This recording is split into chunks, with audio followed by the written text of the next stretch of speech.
जय भीम साथियों। मैं हूं रंजीत और आज बात कर रहे हैं बाबा साहब अम्बेडकर जी के अंतिम संदेश के बारे में। तो साथियों, मैं बात कर रहा हूं 31 जुलाई 1956 की, जब बाबा साहब अम्बेडकर जी का एक डायबिटीज नामक बीमारी के कारण स्वास्थ्य खराब चल रहा था। उस समय बाबा साहब अपने निवास स्थान 26 अलीपुर रोड पर एकांत में कुर्सी पर बैठकर घंटों घंटों जाने क्या सोचते रहते थे। हमेशा उनके चेहरे पर दुख का भाव बना रहता था और काफ़ी उदास रहते थे।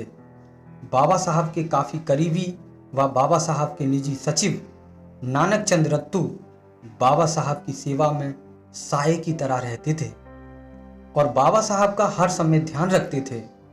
नानक चंद रत्तू बाबा साहब को अकेले में बैठे हुए तो रोज देखते थे, पर उस दिन कुछ अलग था। बाबा साहब की आंखों में आंसू और चेहरे पर घोर उदासी, माथे पर चिंता की लकीरें। नानक चंद रत्तू बाबा साहब की ऐसी दिशा देखकर परेशान होने लगे। तब नानक चंद रत्तू ने बाबा साहब को इतना दुखी होने का कारण पूछा। तब कहीं थोड़ा ठहर कर बाबा साहब ने अपने आंसू पोंछे और अपनी चमकती आंखों से थोड़ा ऊपर अपना हाथ उठाते हुए कहा, तुम लोगों को नहीं पता कि मुझे कौन सी बात उदास और चिंतित कर रही है। मेरी पहली चिंता तो यही है कि मैं अपने जीवन का लक्ष्य पूरा नहीं कर पाया। मैं अपने जीवन काल में देखना चाहता हूं कि मेरे समाज के युवा भी राजनीति में आए। सवर्णों ने भारत की राजनीति पर कब्जा जमाया हुआ है। मैं भी अपने लोगों को राजनीतिक सत्ता का हिस्सेदार बनते देखना चाहता हूं। अब बीमारी ने मुझे लगभग अपंग सा कर दिया है। मैं जो प्राप्त कर सका उसका आनंद कुछ शिक्षित लोग ही उठा रहे हैं।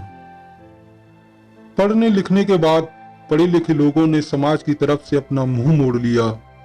ऐसे लोगों का समाज के प्रति रवैया एक विश्वासघात की तरह है। मुझे मेरे ही समाज के पढ़े लिखे लोगों ने धोखा दिया है। मुझे ऐसा लगता था कि मेरे जिंदा रहते मेरे समाज में से कोई आगे आकर इस मिशन को आगे ले जाएगा, मगर ऐसा कोई मुझे अभी दिखता नहीं।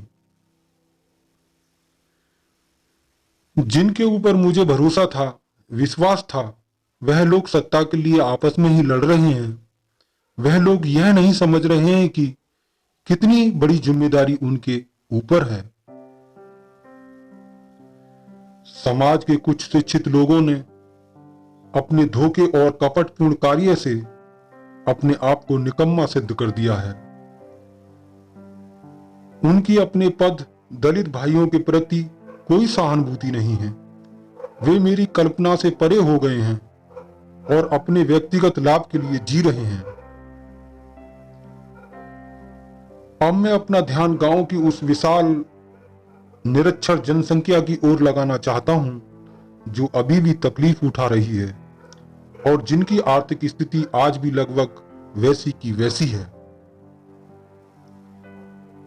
अब मेरी जिंदगी कुछ ज्यादा नहीं बची है।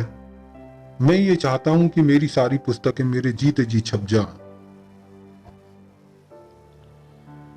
यह विचार मुझे अधिक दुखी कर रहा है कि मैं अपनी पुस्तकों the Buddha and Karl Marx, revolution and counter revolution in ancient India और रिडल्स ऑफ हिंदुइज्म के भारी कार्य को पूरा नहीं कर पाऊंगा। मेरे बाद मेरी पुस्तकों को कोई भी प्रकाशित नहीं करा पाएगा। मुझे अपना जीवन छोटा दिखाई दे रहा है। मुझे और कुछ साल इस देश और समाज के लिए काम करने की इच्छा थी, मगर अब जिंदगी ज्यादा बची नहीं। मेरे लोगों से कह देना नानक चंद, मैंने जो कुछ भी हासिल किया है वह खुद की बदौलत हासिल किया है। ऐसा करते वक्त ढेर सारे लोगों के विरोध का, खास तौर पर समाचार पत्रों में मुझे दी गई गालियों की बौछारों का विरोध सहन करना पड़ा। यह कारवा आज जिस जगह पर है मैं इसे बड़ी मुसीबतों के साथ असहनीय शारीरिक कष्ट सहकर अपने विरोधियों से संघर्ष कर व मुश्किलों का सामना करके लाया हूं। तुम्हारा कर्तव्य है कि यह कारवा सदा आगे ही बढ़ता रहे, चाहे कितनी ही मुश्किलें व रुकावटें क्यों ना आए।